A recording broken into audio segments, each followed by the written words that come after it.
नमस्कार दोस्तों, हम बात करने वाले हैं आरपीएफ कांस्टेबल 5 मार्च की जो थर्ड शिफ्ट का एनालाइज कल हम नहीं करवा पाए थे उसके बारे में। उससे पहले आपकी जानकारी के लिए बता दूं कि यार सारे के सारे क्वेश्चन एकदम ऑथेंटिक है। और उससे पहले अगर वीडियो पर पहली बार आए हो तो वीडियो को एक लाइक दबा दीजिए और जो चैनल है ना उसे सब्सक्राइब कर दीजिए यार। आपके एक सब्सक्राइब से बहुत मोटिवेशन मिलता है। तो चलिए शुरू करते हैं गाइस। हमारा पहला क्वेश्चन है कि नरेंद्र मोदी ने प्रधानमंत्री के रूप में शपथ कब ली थी। तो नरेंद्र मोदी ने 9 जून 2024 को भारत के प्रधानमंत्री के रूप में तीसरे कार्यकाल के लिए शपथ ली थी। ठीक है। हमारा नेक्स्ट क्वेश्चन है कि 2024 में आंध्र प्रदेश के मुख्यमंत्री कौन है। तो आंध्र प्रदेश के मुख्यमंत्री हैं एन चंद्रबाबू नायडू। ठीक है। हमारा नेक्स्ट क्वेश्चन है कि पेड़ पौधे सूर्य का प्रकाश किस वर्णक के जरिए ग्रहण करते हैं। तो पेड़ पौधे सूर्य का प्रकाश हरे रंग के वर्णक क्लोरोफिल के जरिए ग्रहण करते हैं। यह प्रक्रिया प्रकाश संश्लेषण कहलाती है। और प्रकाश संश्लेषण की जो प्रक्रिया वो क्या होती है, जैसे कि पौधे सूर्य का प्रकाश कार्बन डाइऑक्साइड और पानी को ग्लूकोज और ऑक्सीजन में बदल देते हैं। यह प्रक्रिया पौधों की कोशिकाओं के भीतर क्लोरोप्लास्ट नामक संरचना में होती है। क्लोरोफिल पौधों का रंग हरा कर देता है। ठीक है। इसी कारण जो पेड़ पौधे होते हैं उनका जो रंग होता है वो हरा होता है। ठीक है। और गाइस एक आपका क्वेश्चन अनुच्छेद 39D से पूछा गया था। तो भारतीय संविधान के अनुच्छेद डी में पुरुषों और महिलाओं को समान काम करने के लिए समान वेतन देने का प्रावधान है। ठीक है। यह एक मौलिक अधिकार है और राज्य के नीति निर्देश सिद्धांतों में से एक है। ठीक है। अनुच्छेद 39 के तहत राज्य को यह जिम्मेदारी दी गई है कि सभी नागरिकों को आजीविका के पर्याप्त साधन मुहैया कराना, समुदाय के भौतिक संसाधनों का समान वितरण सुनिश्चित करना। ठीक है। हमारा नेक्स्ट क्वेश्चन पूछा हुआ था कि महाभारत का फारसी में अनुवाद किसने किया। तो महाभारत का फारसी में जो अनुवाद है वो फेजी और अब्दुल अल अजल बदायूनी ने किया था। इसे रजमनामा नाम दिया गया था और मुगल बादशाह अकबर ने इस अनुवाद को करवाया था। तो जो भी आपके ऑप्शन में दिया होगा दोनों में से आप वहां से एलिमिनेट कर लीजिएगा। ठीक है। और इससे जुड़े हुए कुछ एक दो इम्पोर्टेंट फैक्ट हैं, जैसे कि फारसी में रजम का मतलब युद्ध होता है और नामा का मतलब कहानी, यानी रजम नामा का मतलब है युद्ध की कहानी। इस अनुवाद को बनाने में संस्कृत विद्वानों, फारसी अनुवादकों और कारीगरों से मिलकर काम किया गया। ठीक है। हमारा नेक्स्ट क्वेश्चन पूछा हुआ था कि अनुच्छेद 74 क्या है। तो भारतीय संविधान के अनुच्छेद 74 के मुताबिक राष्ट्रपति को सहायता और सलाह देने के लिए प्रधानमंत्री की अध्यक्षता में एक मंत्रिपरिषद होगी। यह अनुच्छेद संविधान के भाग 5 के अध्याय 1 में है। ठीक है। अनुच्छेद 74 की कुछ इंपॉर्टेंट बातें, जैसे कि राष्ट्रपति मंत्रिपरिषद से सलाह पर पुनर्विचार करने की मांग कर सकते हैं। राष्ट्रपति पुनर्विचार के बाद सलाह के मुताबिक ही काम करेंगे, यानी एक बार तो प्रस्ताव को कहेंगे कि इस पर सलाह करो। ठीक है। और जब दूसरी बार प्रस्ताव राष्ट्रपति के पास आएगा ना तब राष्ट्रपति उसे मना नहीं कर सकता। ठीक है। हमारा नेक्स्ट क्वेश्चन है कि भारत में किस राज्य में औसतन वर्षा जो 50 सेंटीमीटर से कम होती है। तो भारत के राज्य राजस्थान और लद्दाख जैसे क्षेत्रों में औसतन सालाना 50 सेंटीमीटर से भी कम बारिश होती है। इन राज्यों में कुछ हिस्सों में 50% से कम वर्षा होती है, नहीं तो कुछ इलाके ऐसे भी हैं जहां 50% से ज्यादा बारिश होती है। ठीक है। हमारा नेक्स्ट क्वेश्चन पूछा हुआ था कि हड़प्पा सभ्यता का महान स्नानागार कहाँ स्थित है। तो हड़प्पा सभ्यता का महान स्नानागार पाकिस्तान के सिंध प्रांत के मोहन जोदड़ो में स्थित है। ठीक है। यह सिंधु घाटी सभ्यता के सबसे बड़े स्थल मोहनजोदड़ो में खुदाई में मिला है।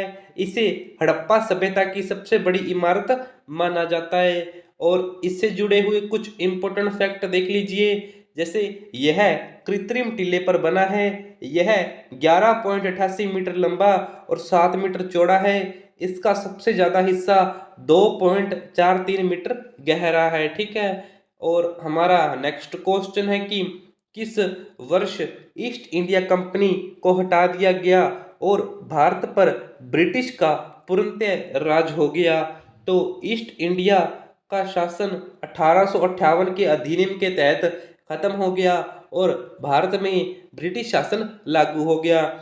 भारत सरकार अधिनियम 1858 के जरिए भारत पर ब्रिटिश सरकार का नियंत्रण हो गया। कंपनी के शासन खत्म होने की कुछ वजह देख लीजिए। 1857 के भारतीय विद्रोह के बाद कंपनी का शासन है वो खत्म हो गया। ईसाई मिशनरियों के आने और भारतीय समाज को ब्रिटेन की छवि के मुताबिक डालने की कंपनी की कोशिशों से तनाव बढ़ चुका था, ठीक है। हमारा नेक्स्ट क्वेश्चन है कि अनुच्छेद 263 क्या है। हालांकि संविधान निर्माताओं के उद्देश्य के कारण संविधान को लचीला और बदलते समय के अनुकूल बनाए रखने के लिए संविधान में अनुच्छेद 263 को ऐड किया गया। भारत के संविधान के अनुच्छेद 263 में एक अनूठा प्रावधान है जो राष्ट्रपति द्वारा आवश्यकता महसूस किए जाने पर राज्यों के बीच एक परिषद को बनाना है, ठीक है, जिसे राष्ट्रपति शासन कहा जाता है। हमारा नेक्स्ट क्वेश्चन है कि भारत में अंतरराज्य परिषद कब स्थापित हुआ। तो भारत में अंतर राज्य परिषद की स्थापना 28 मई 1990 में हुई थी। यह स्थापना राष्ट्रपति के आदेश जरिए की गई थी। इस परिषद की स्थापना भारतीय संविधान के अनुच्छेद 263 के तहत की गई थी। अंतरराज्य परिषद की स्थापना के बारे में कुछ इंपॉर्टेंट फैक्ट। यह सहकारिता आयोग की सिफारिश पर अंतरराज्य परिषद की स्थापना की गई थी और इस परिषद का सचिवालय विज्ञान भवन एजेंसी मौलाना आजाद रोड नई दिल्ली में है, ठीक है। हमारा नेक्स्ट क्वेश्चन है कि खमीर की प्रजाति कौन सी है। ऐसे करके 4 ऑप्शन दिए हुए थे, तो जो अब मैं आपको प्रजातियां बताऊंगा उससे आप एलिमिनेट कर लीजिएगा। जैसे कि सेक्रोमाइनेसिस, cerevisiae, Candida नॉर्वेजिका, Pichia ऑक्सीडेंटिल्स, Pichia गुलियोमाइडी, Pichia जादनी, ठीक है। तो ऐसे करके आपके ऑप्शन दिए हुए थे, तो आप वहां से एलिमिनेट कर लीजिएगा। कवक साम्राज्य से जुड़े एक कोशिकीय जीव होते हैं खमीर। यह सूक्ष्म जीव और इन्हें मोल्ड और मशरूम के साथ एक ही साम्राज्य में रखा जाता है। खमीर की कई प्रजातियां मनुष्यों के लिए भी उपयोगी हैं, ठीक है। हमारा नेक्स्ट क्वेश्चन है कि मैंग्रोव वन किस राज्य में पाए जाते हैं। तो मैंग्रोव वन भारत के कई राज्यों में पाए जाते हैं, जैसे कि पश्चिम बंगाल, ओडिशा, आंध्र प्रदेश, तमिलनाडु, केरल, गोवा, महाराष्ट्र, गुजरात, अंडमान निकोबार द्वीप समूह है, ठीक है। तो इनमें से जो भी आपके ऑप्शन में दिया हुआ होगा आप एलिमिनेट कर लीजिएगा। और सुंदरवन पश्चिम बंगाल में स्थित दुनिया का सबसे बड़ा मैंग्रोव वन है। यह बांग्लादेश और भारत दोनों के बीच में फैला हुआ है। इसे महानदी डेल्टा उड़ीसा में मैंग्रोव वन है। गोदावरी नदी डेल्टा आंध्र प्रदेश में, यहाँ भी मैंग्रोव वन स्थित है, ठीक है। हमारा नेक्स्ट क्वेश्चन पूछा हुआ था कि अनुच्छेद 365 क्या है। तो भारतीय संविधान के अनुच्छेद 365 के तहत अगर राज्य केंद्र के निर्देशों का पालन नहीं करता तो उस राज्य में राष्ट्रपति का शासन लग जाएगा, ठीक है। इससे जुड़े हुए कुछ इंपॉर्टेंट फैक्ट देख लीजिए।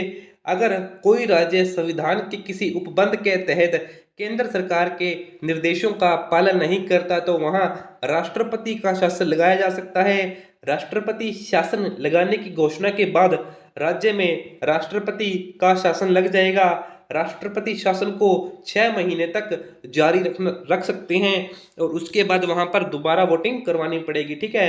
हमारा नेक्स्ट क्वेश्चन है कि 1857 के विद्रोह में सबसे ज्यादा विद्रोही किस राज्य के थे। तो 1857 के विद्रोह में सबसे ज्यादा विद्रोही उत्तर और मध्य भारत के राज्यों में स्थित थे।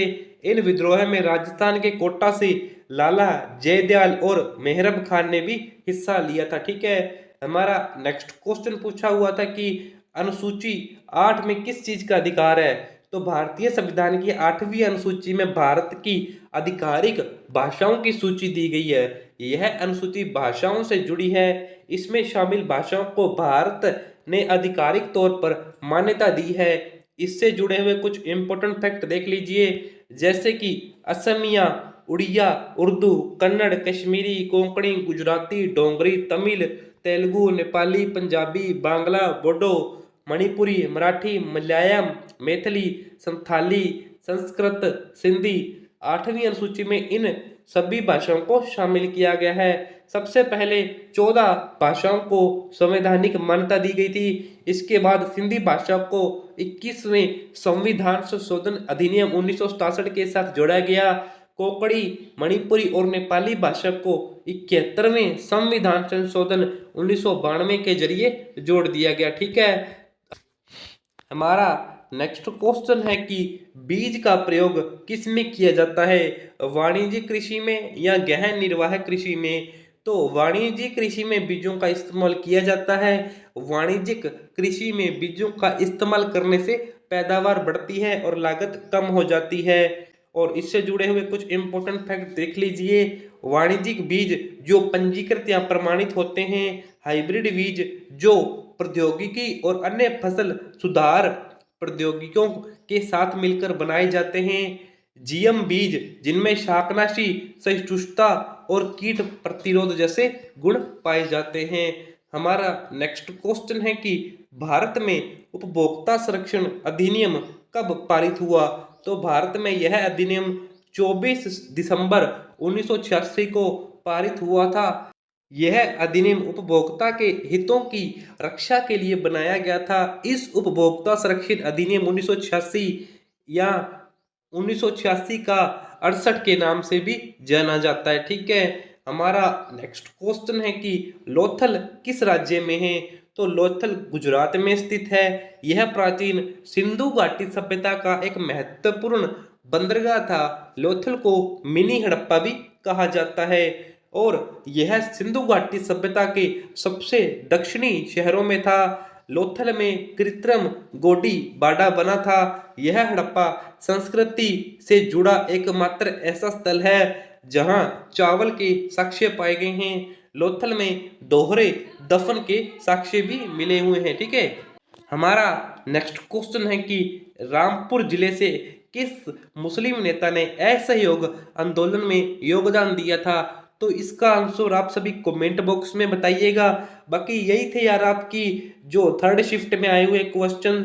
ठीक है, बाकी अगर आपको और भी क्वेश्चंस पता है तो टेलीग्राम चैनल पर बताइए या फिर कमेंट बॉक्स में जरूर बताइएगा। ठीक है, बाकी अगर आपको वीडियो अच्छी लगी तो वीडियो को एक लाइक दबा दीजिए और जो चैनल है ना उसे सब्सक्राइब कर दीजिए यार। आपके एक सब्सक्राइब से बहुत मोटिवेशन मिलता है।